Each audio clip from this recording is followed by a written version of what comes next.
Hello, class of 2014. I am AJ Sanders, and I would like to ask you one simple question. What is the most important skill we were supposed to learn in high school? Math teachers would answer math, English teachers would answer literary analysis, and world history teachers would answer history. Even ceramics teachers would answer ceramics. However, colleges have a different answer: time management. Many high school students believe that they have three choices: their health, their friends, and their future, and that time management is picking two of these and sacrificing the third. You may not believe this to be true of our class, but many of you are living examples of this thought process. The lackadaisical have sacrificed their future for their friends. The isolated in our school have knowingly sacrificed their friends in exchange for their own success and health. And many of the outstanding athletic scholars sacrifice their health by lack of sleep and overexertion in exchange for their success and social lives. My goal today is to inform you of the implications of this practice. Health, friends, and success work together as a recipe for a happy life.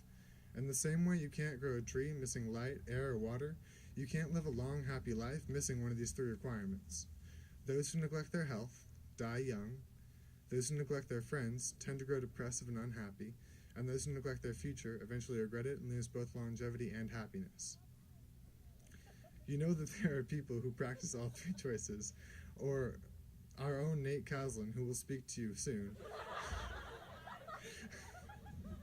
On this very stage is a prime example of the perfect balancer.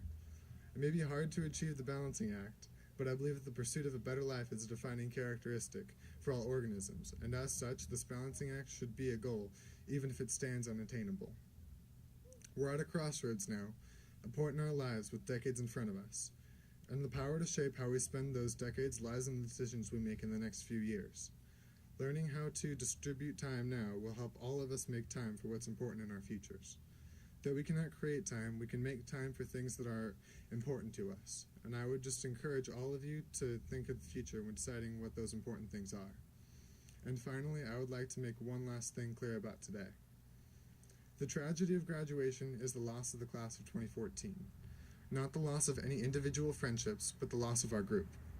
We will still meet in our much smaller groups, but the hangouts of this year will soon be a thing of the past.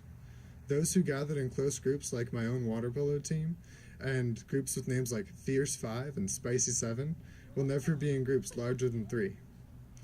And soon, when they get used to college, they will lose the context that made these people unique to them, and those life-defining friendships will fade to fond memories. I came to this realization when I was watching none other than High School Musical 3. I did not draw the realization from the movie, but from the people around me. I realized I will see my best friend again, but I will never see my best friend with those others surrounding him to remind me of why I chose him to be such an important part of my life. Without that context, without that situation around me to convey why I chose him to be such a large part of my life, the fear is that our relationship, that was once a grounding point for all of their actions, becomes based solely on the respect for the memory of that old closeness. That is the true fear of graduation. However, this fear will not become truth, as the unifying forces and the bonds of countless past generations have shown to stand the test of time. Thank you, and I look forward to spending the rest of the night with you.